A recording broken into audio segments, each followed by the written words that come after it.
Okay, what's up everybody? This is your favorite Shogun here, Sugi, and today I'm gonna be reviewing this new Studio Ghibli film known as The Boy and the Heron, which was released this summer in Japan, and now it's being released on European regions, and it's also gonna be released in US on December, so quite a gap between these different regions, but probably most of you watching this video haven't seen the film yet, and it's probably not available there yet, so I just want to say that there will be some minor spoilers included here, so in case you don't want to know anything about the film, come back later to talk about it with me after you've seen the film. Now, this movie has been 7 years in the making, and that is probably due to multiple factors. One of them is obviously COVID. Another one is that this movie's length is quite long, so obviously the animation takes more time to do such a feature-length film by Studio Ghibli. And probably the third reason is that Ghibli is using less CGI, and they have probably much more slower animation process because they rely less on technology. That's my assumption. I don't know this, but I do believe that Ghibli is using a lot more traditional art techniques, which take more time to actually hand-draw things. So those are probably the main reasons why there's been such a gap between the announcement of the movie and eventually coming out to the cinemas. Also, it has been alleged that this is the most expensive Japanese film ever made, and that's probably due to this long process of this making. But it's also crazy to think that there's no live-action film out of Japan which would have been at the similar cost. I haven't been able to find out the exact number, but it's probably in tens of millions. But I guess we're going to be finding out at some point. Now, also, it has been said that this is Hayao Miyazaki's last film since he came out of retirement. Obviously, he retired earlier, and then he came back in 2013 to a short film, and this film, obviously, and maybe he will come back again. He's 82 right now, so it's kind of unlikely that he will come back again, but maybe he will. Obviously, Japanese people live longer, but he may not be in a full capacity of a director and a writer. He maybe will do some like side work instead in a future film or something, but probably not in full capacity, so this can be considered as his last film. And also I have to say that this is one of the longer films done by Ghibli, being over 2 hours long, only surpassed by Princess Mononoke. And that's kind of interesting given to the fact that Ghibli has a big history of like doing a lot of like 60-minute movies. I think Totoro is like 68 minutes, and there's a lot of short films by Ghibli, so they don't tend to do these very long movies, and it's not very normal in animation in general to have like 2-hour films because it takes so long to do. So this is actually quite a long film. And it definitely feels like that due to its pacing. Now, before we go into the actual premise of the film, I kind of want to break down a bit of my relationship with Ghibli. And what I mean by that is that a lot of anime community tends to think Ghibli is like this best studio alongside with Bones and Madhouse, and they think like every Ghibli film is almost like 10 out of 10.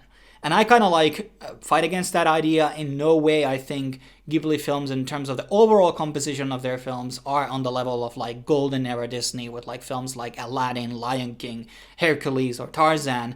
I don't consider that. Like Ghibli is always animation-wise really high-end films, but story-wise and character-wise, they're not really that good. Let's be honest about that. They kind of like copy-paste the characters over and over again, and they're kind of monotone and lack the depth and complexity, and the stories are sometimes kind of like a hit and miss and have maybe too much like mixed fusion genres with slice of life elements, and it's just not to my liking. That's not how I like to do films.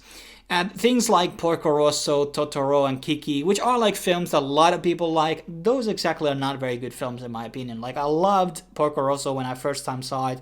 On rewatching, I had quite a disappointment. But films like Nausicaa, Mononoke, and Cat Returns are probably my favorite Ghibli films, and these are probably ones that I really herald as like really, really high quality films.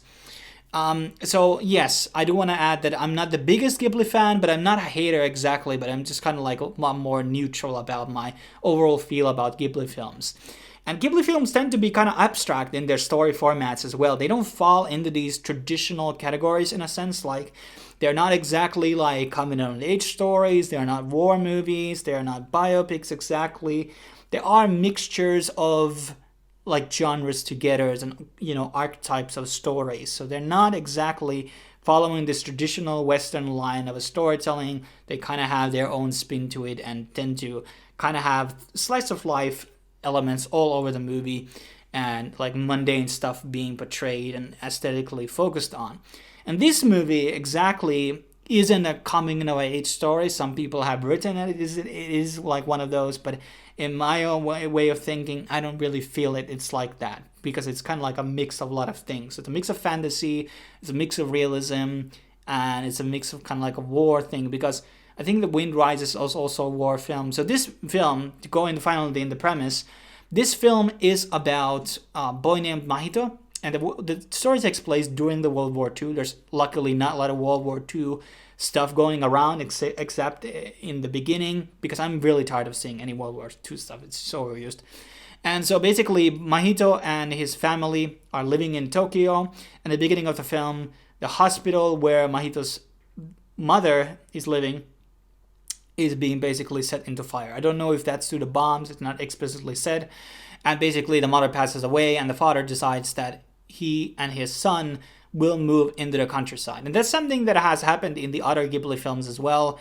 Quite many of them, actually, when I think about it. So fundamentally, there are many films that in Ghibli that kind of find sometimes similar plot, going back to the nature, going back to the wilderness, and there's some old house and some stuff is going to happen there. That's basically a lot of Ghibli films, and this is no different. So they basically move into this estate owned by this new wife of the husband, which happens to look like the mother of Mahito.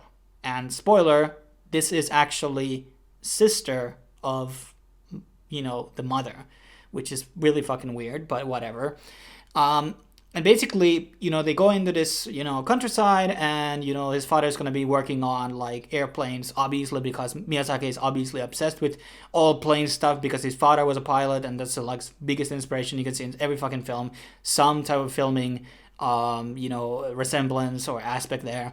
And then Mahito starts to see things in the estate, and we will eventually meet the Heron, who happens to be speaking and has, like, these weird teeth and everything. And the Heron is actually probably the biggest highlights of the film, by the way. And then eventually he will find this like weird estate tower library thing, and he decides to basically go inside it, and it turns out to be this sort of a fantasy world. So that's basically kind of the premise. He moves from Tokyo to countryside and goes into this magical world, basically, and halfway of the film, basically. In the beginning of the film, there's a lot of time spent in this, like, kind of mundane stuff, and kind of about learning about the countryside and some of the people in it, and going into school and things like that. A lot of, like, which I would kind of consider slice of life, and in the grand scheme of things, kind of filler. Yes, you have to build things up, and you can't straight up jump into, the magic world. And for example, in like Harry Potter, they don't spend too much time in the real world. They kind of jump in very early on the film to the magical world. And that's something that they definitely should have done into this film, because there are a lot of supporting characters in this flick. Like the Heron obviously is the most important one in terms of like screen time, but he's kind of random, and his overall role in everything is kind of minuscule in terms of like the overall plot. Like what exactly is his role here is kind of dubious, or it's like obsolete in a way. Like what exactly is like his grand meaning in this, all of these things? Like he could have been technically removed from the film, and not a lot of things would have changed, okay?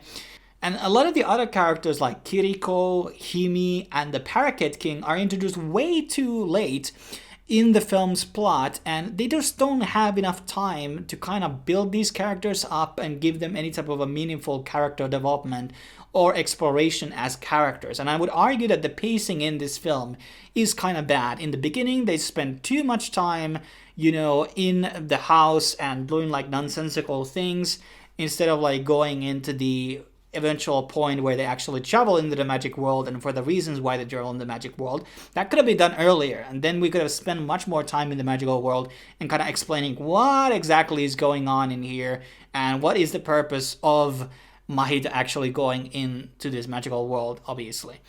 I don't want to exactly like, and I already said like Mahito is a really, really boring character. He's very monotone. He doesn't have any personality. He's like very mundane. And this is something that Ghibli does over and over again. They have this character art style, and they copy pasted on every film. And sadly, also the character's style and the way they talk and everything, like those are copied over and over again too. So it just feels like these characters are extremely plain and they're thrown into the magical world. The outside world and the kind of the setting and the thematics are more interesting than the characters themselves in a lot of these Ghibli films. And that's fundamentally a lot of the problem, where the characters are just way too mundane. They don't really have motives or anything like that. It's just like, they're just boring, honestly. And I don't really want to sound like a broken clock or anything, but I really dislike any types of time travel plot lines or any like time travel adjacent stuff, which you're going to be seeing in this film, like people from different times visiting in a different place. It's kind of hard to explain because I don't know the actual term for this. I'm not even sure is there an actual term for this. But it's not exactly time travel, but something very akin to that. And I always had a very big of a dislike any type of time traveling story because they introduce so much plot holes in stories, and also they're always done in a very, very poor way. And I don't think this story is any different in that sense. So I just like, stop doing time traveling. It's just like really overused mechanism, and I think it's fundamentally used only people who don't really know how to write well. So I think time traveling is like amateur tool most of the time. And also thematically, as we kind of already touched upon, this film is it's kind of all over the place. As I said, it's a fantasy story. There's a lot of realism, slice of life, and it's kind of like a coming of an age story, but exactly, Mahito is not going that drastic realizations throughout the film. Like, he doesn't go like his self-monologue, like, oh damn, I was doing wrong and I'm nice selfish or something like that. There's nothing like that in this film. So it's just like he just goes along with the wave or something, and it seems like he has always the answers and everything, like doesn't seem to be struggling almost at all in this film. And that's kind of like a problem. I mean, he's struggling a bit the loss of his mother, but aside from that, like in the fantasy world, like he's just too capable, I guess. So that's a problem.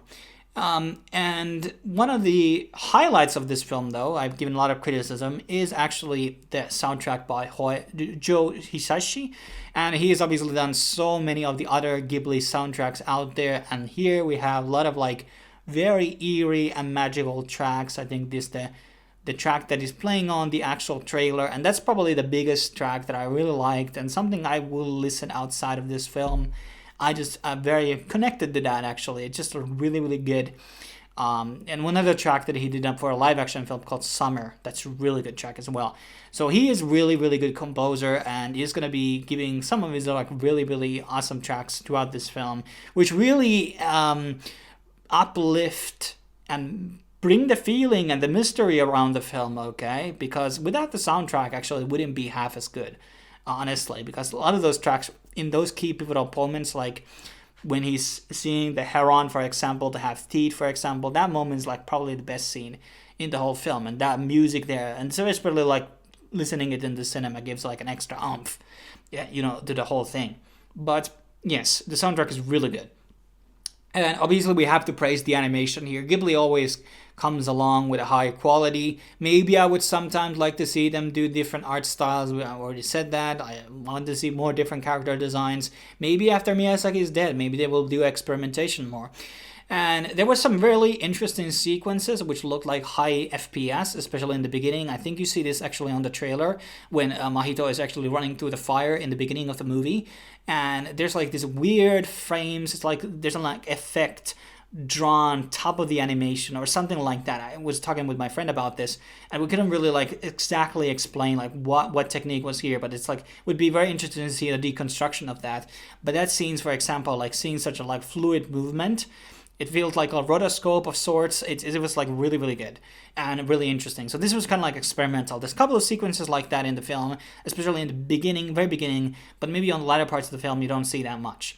Now, like overall of my thoughts about the film, like, yeah, I would say that this is probably still, due my criticism, it's still like one of the better Ghibli films, maybe top 5. I obviously haven't seen all the films yet. I think I really wanted to watch more of Ghibli films before going into this movie, but I just didn't have the time. But honestly, I would say top 5 in my book.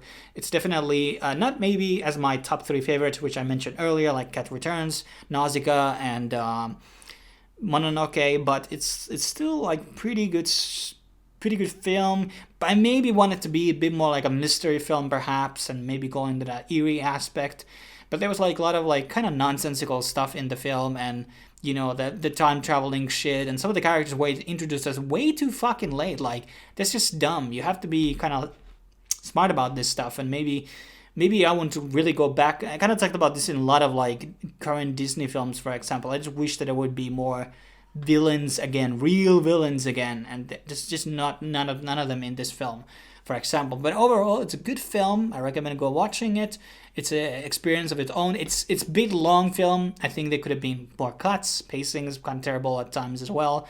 So yeah, I feel kind of bored in the beginning, even though like the shots are very stimulating and good looking. But that's not enough for me. I'm a story guy, so you know, I have my opinions. But that's pretty much what I have to say about this. Subscribe, like, and share, and I will be seeing you in the next video, and I will be dropping out. Cheers.